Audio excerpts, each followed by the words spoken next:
Good morning, RT.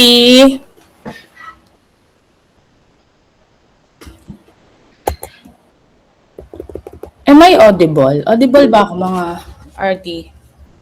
Okay, sige. Okay, sige. So, good morning, guys.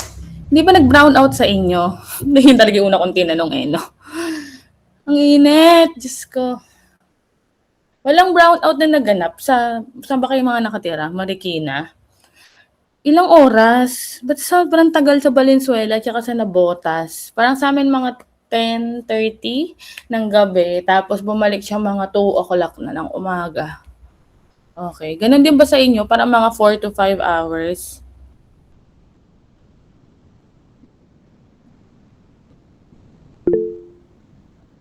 Okay, almost 3 hours din talaga. Merong part ng Lower Antipolo po, 3 araw na. Tapos meron daw ulit mamaya. Actually, pang, ano to, the repeat, second na. Okay, sobrang init. Okay. Anyway, so, hindi naman masyadong mahaba tong PowerPoint since, ano to, Benny. Okay, so good morning everyone. So today I will going to discuss the theoreticals of Benifuncture. Tapos guys, yung prinamis ko naman sa inyo na video, sisend ko pa rin yon. Kasi yung isang video is POV of an RT talaga, Radtech. So share ko na si Ma'am Bam yung nandun sa video. Okay, so inaayos na lang, fina-finalize na lang. So si Ma'am Bam doing the Benifuncture. Tapos sa akin at saka sa akin through the model at saka yung isa pang nakuha kong video. So sisend ko lahat yon sa inyo this week or bago mag-exam week kasi hindi pa rin tapos mag-finalize si Ma'am Bam nung kanyang video. Okay, so let's start. So mamaya magpapa-open cam ako for dito, attendance purposes. If you have questions, just raise your hands. Or I mean, just raise na lang the. So, Benifuncture in radiologic technology. So, I assume it was already discussed to you by Ma'am Joanna. Sabi niya sa akin, tapos niyo naman na. Pero siyempre, i-reiterate lang natin since magkaiba naman kami ng PowerPoint. So, Benifuncture is a vital skill for radiologic technologies. It enables contrast media administration to improve imaging, and it ensure patient safety and quality images which are very essential. So maraming gamit yung Benifuncture. Sa totoo lang, in the practice here sa Pilipinas, 1A, yung pagbebeni kasi, katulad sa amin ha, for example, sa ospital, hindi sa amin sa ospital, hindi nagbebeni yung mga radtech. So we have what we call, yun nga sabi ko sa inyo, meron na kayong kalaban, nurses, like Benifuncture nurses. So yung radtech lang ang magbibigay sa amin ng gamot, pero yung pa-facilitate ng Benifuncture mismo is yung Beni nurses. So kumukuha lang kasi ng certification. Kung kayo naman guys ay gusto nyo talaga mag-focus ng Benifuncture, kung baga, kung ayaw niyo ng imagery or imaging, tas gusto niyo lang magbeni ng magbeni as future radtech, pwede naman kayo na na beni lang yung work ninyo, pero may certification to. Medyo mabilis lang naman, 6 months. So, ayan. So, yung ibang ospital, sila talaga yung nagbebeni. Pero dapat ang gumagawa talaga neto is radtech at saka, syempre, yun nga, Benifuncture nurse. So, introduction to Benifuncture. So, what is the definition and purpose of Benifuncture? So, it involves accessing veins intravenously for therapeutic or diagnostic blood specimen collection. So, alam naman natin pag sinabi niyong Beni, okay, yung hinahanap nating ugat, mga anak, ay of course vein. So, hindi mahirap mag-Beni, to be honest, as long as yung pasyente nyo ay participative, I mean, or cooperative. Kasi as long as para lang din kayong katulad ng medtech, kapag visible ang ugat or mas malaki yung ugat, mas okay kasi ang daling magbeni, lalo na kapag butterfly pagdating sa brachial point. Pero yung butterfly kasi, mahirap lang yung cannula na butterfly kapag medyo dito sa may kamay. Okay? So, yung Benifuncture is assessing the veins intravenously for therapeutic and diagnostic procedure na Kung naaalala pa yung first topic natin, 'di ba, yung pinagkaiba ng therapeutic, okay, versus diagnostic one. So yung isa is pag therapeutic, pinapadaanan natin ng gamot per treatment. Pag diagnostic purposes, yung ipapasok sa inyo during facilitation of venipuncture ay para po mas malinaw yung imagery, which is your contrast media. So what is the role of RT on venipuncture? It is essential, of course, for administering contrast media. Kaya nga sabi ko, isa sa mga dapat yung matutunan, kasi hindi naman lahat ng ospital may Beni nurse. Okay? So kailangan marunong talaga kayong mag-Beni. Next is proper technique minimizes complications, ensure patient safety, and optimizes imaging quality during diagnostic procedure. So ito very ano naman to kumbaga very self-explanatory naman, or kahit hindi ka pa professional, alam mo dapat na there are techniques para sa venipuncture. Pero kasi ang iniiwasan lang naman natin dito, 1A, is of course yung mga complications na pwedeng mangyari. So for example, one of the complications, bago tayo magpunta sa next slide, is hematoma. O yung di ba nagba-violet or nagdidilaw or nagkakapasa.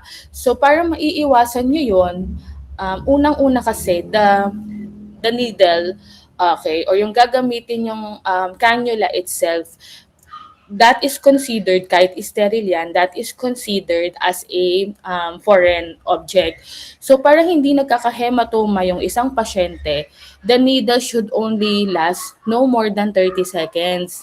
So nangyayari yung Val na naglalas yun ng 30 seconds. Oo, naglalas kapag gustong-gusto nating makakuha ng sight, 'di ba? Or nagfi-fishing pa tayo para makita yung ugat.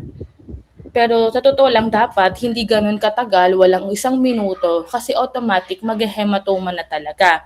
There are also patients naman na talagang pasain. So baka kayo sa inyo meron ding mga ganon na konting tusok lang, hindi naman kasi malalim yung tusok, mga anak. Kung nakapag-perform lang talaga tayo, hindi naman kailangan ng malalim na tusok pagdating sa venipuncture. Why? Kasi sa vein naman tayo or sa ugat lang naman tayo tawag dito, kukuha, okay, or magtutusok. Hindi naman tayo kukuha kasi automatic guys, pag na-hit nyo yung vein, may backflow na agad or aangat na agad yung dugo doon sa needle. So, hindi siya mahirap kumuha. Nagiging mahirap lang yan kapag ang pasyente ay, example, so sobrang malaman, kasi pag sobrang malaman, magpapalit lang tayo ng, kung nabanggit na ni Ma'am Joanna, magpapalit lang naman kayo ng needle gauge, okay? Tsaka manas yung pasyente. Kasi puro tubig yung kalaban nyo. So yung unang nagba-backflow is actually the water at hindi yung dugo. So yun na yung mga instances na mahirap mag-Beni. Pag sobrang taba ng pasyente, gamitin nyo lang, gawin nyo lang, gumamit kayo ng mas maliit hindi mas malaki. Mas maliit or mas manipis na karayom. At saka pag manas yung pasyente, talagang wala tayong choice minsan. Pag hindi natin makapa or hindi na natin makita yung ugat, ang gagawin nyo RT is blind shot. Okay? Lakasan talaga ng loob. Kailangan yung mag-blind shot kasi kailangan yung, for example, kailangan talaga niya ng contrast media. So next one, so another importance of venipuncture sa trabaho ninyo, okay, it facilitates imaging modalities. So venipuncture enables precise contrast delivery essential for CT, MRI, and fluoroscopy. So pagdating dito, alam niyo naman lahat na kaya tayo nagbe-venipuncture is para magkaroon tayo ng access na mailagay yung contrast media. So para malinaw yung mga yan. Paulit-ulit na yan. So next, enhance workflow efficiency. Efficient venipuncture reduces procedure delays, optimizing patient throughout and maintaining seamless imaging operations. Yung maganda kasi sa Beni, pwede siyang gawin kahit saan or kahit ura-urada. For example, may gustong tignan ng doktor, okay, sa isa pang part, tapos gusto is, of course, mas makikita yun, for example, with contrast. So, kahit yung pasyente is nasa loob ng OR, kahit yung pasyente is during talaga mismo ng surgery, tatawag lang ng rad tech yan, ora mismo pwede kayong Benny, agad-agad. Wala tayong masyadong restrictions sa Benny. Next is it reduces external dependency. So competency in Benifuncture minimizes reliance on external intravenous services, improving autonomy and workload continuity. So ano ba ibig sabihin nito, yung external dependency? So kaya tayo merong mga tag dito, meron tayong mga what we call that yung consent form. Kasi yung pagbibeni, okay, kahit ito po ay requested by the physician or nilagay ng physician na kailangan niya ng beni, kung hindi naman po ang papayag ang pasyente, wala kayong magagawa. Okay? It is always the patient, number one, okay? Autonomy ng pasyente kung ibibeni siya or hindi. So, hindi naman yan mangyayari guys, na aabot pa kayo sa ganon, sa autonomy process. Bakit? Kasi doon pa lang sa request, makikita nyo naman kung with or without contrast yung gagamitin sa pasyente. So, kung with contrast yan, okay, automatic kasabay na yan na maipapaliwanag na kailangan siyang tusukan para maipasok yung gamot. Not unless your contrast media ay iniinom. So next one, the anatomy and physiology of Benifuncture. So listen very carefully. So may key veins tayo.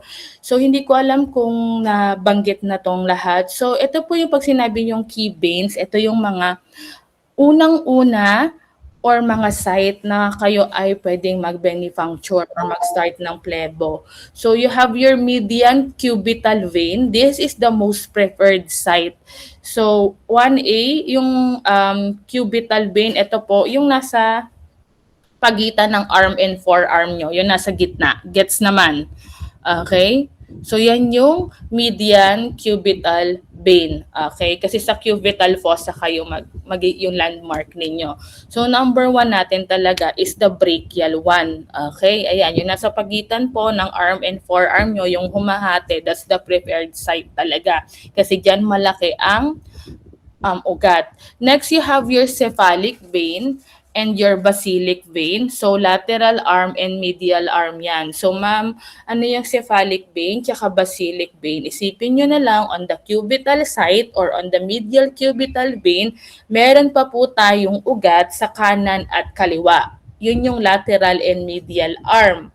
Okay, so either of those, lahat yan kasi ay may vein. Okay, lahat yan may ugat. Gitna, kanan at kaliwa, kung saan kayo komportable at sa tingin nyo maipapasok nyo ng maayos yung inyo pong needle, kahit saan dyan okay lang. As long as nasa cubital fossa kayo na landmark. So, saan naman tayo mag-a-avoid? Okay? So, another pa pala, kasi dito dun sa PowerPoint ko, nasa arm tayo nakafocus. Pwede rin po tayo sa kamay, specifically yung nasa harapan po ng inyong tawag dito, kamay.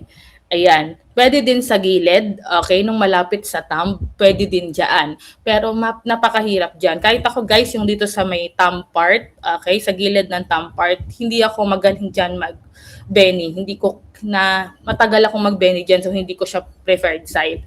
So sa kamay pwede. Sa kamay is mostly the butterfly one. Okay, yung mas maliit na needle.